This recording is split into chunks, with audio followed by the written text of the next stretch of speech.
damn, it feels good to have Mob Psycho 100 back.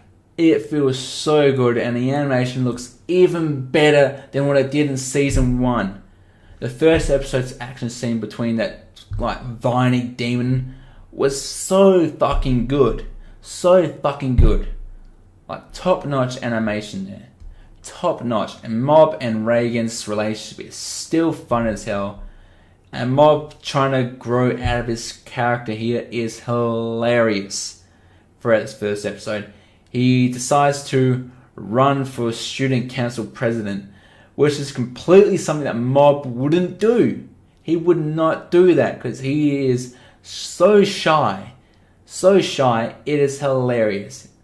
And he did it all to impress his childhood friend because he wanted her to notice him more. But it ended up catching the attention of another girl, who I hope isn't in the anime more because her relationship with Mob is absolutely adorable. It is absolutely adorable, and hopefully that relationship builds more because I really want to see that because they are cute together. I mean, come on, didn't anyone's heart else just weep when her story was torn apart by her so-called friends, and Mob's like, just let me do something, and he just uses his psychic powers to reassemble the story back together, and he just tells her, yeah, I'm a psychic. And then you see his childhood friend just down the hill saying, that was so smooth of you, so smooth. And it was so smooth of Mob. He just did it on instinct. He just wanted to help her. And it was so smooth of him to do that. And I will say one more thing. The bodybuilding club are absolute top bros to Mob. Absolute top bros to him. When he is being talked to this girl that liked him, who asked him out on a dare, we found out, he's like, no, we got no class, we got nothing else to do today, so yeah, you should just go with it. Go with her, Mob. Go with it. And they're like trying to get him to go out with her. And it's hilarious. They are top bros. And when the Psychic Club also see that Mob has a girlfriend now, they are shocked. They are bewildered that Mob has a girlfriend. And some of them are like, but I want that too.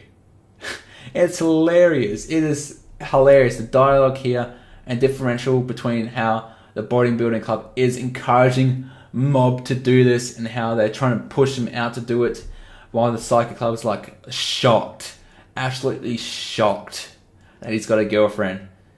And the relationship between Mob and that girl, I can't remember her name, I think it's Ray-chan or Mai-chan, I can't remember, I need to look it up. Maybe someone can help me in the comment section down below. But yeah, their relationship builds up and Mob ends up kind of liking her. Kind of ends up liking her, kind of wants to spend time with her. And it's really adorable for him to do that. It is so adorable for him to do that. And see his character build and grow because of it. In the second episode, oh boy, that action scene. Whoo, that was some good animation right there. Some real good animation there. Between Dimple and the Dragon. That was really good. Now in the second episode, they're basically trying to hunt down myths and urban legends. And they go to this town trying to debunk all these myths and urban legends.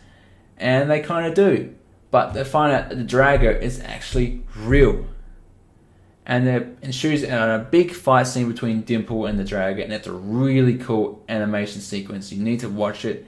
It is phenomenal. Now the person that Dimple was possessing, and I can't remember his name for the life of me, and Reigen, were both scared of the Drago. They were both terrified, so they couldn't really do anything to hurt the Drago. But Mob could, because nothing scared him. Nothing scared him, and he took the Drago down pretty easily. But then we found out that the Drago was born from the internet, born from the urban legends and myths and the stories written about it. And we find out that sometimes that these these demons can come true because of these urban legends and the myths, because people end up starting to believe these stories, and the emotion and the energy that is poured into these stories kind of makes the Drago come to life.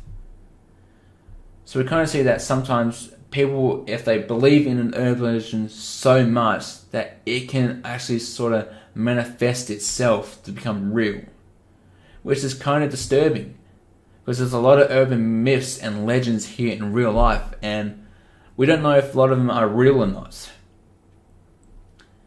So yeah, it was kind of awesome to see that sometimes urban legends can be just born from thinking that they are real. And towards the end of the episode, they go and try and debunk one final myth and urban legend, and that is the old granny running. And it is hilarious. It's hilarious because the granny is just running full pelt, probably running faster than I could. And Reagan and Mob are scared. They are absolutely scared of the face of the granny, and they just pelt it and they bolt. And Reagan's like, Mob, why can't you fight her? Why can't you just dispel her? I can't. And Mob's like, I can't. I'm too scared. So in that moment, Mob showed actual true fear. Fear of God was put in him by this old granny. And we found out she was just an old granny that just wanted to like running. Just liked running. And it's hilarious that Mob was scared of something that's so small and minuscule that it actually petrified him to the point where he couldn't do anything. That was a quite fun episode as well, and I can't wait to watch more of Mob Psycho 100 because it is a really good anime. It's a really good anime, and it's a really good kickstart to the second season. Can't wait to watch more. Hope you guys enjoyed this video. But until next time, I'm Ozzy Otaku, and I'll catch you later.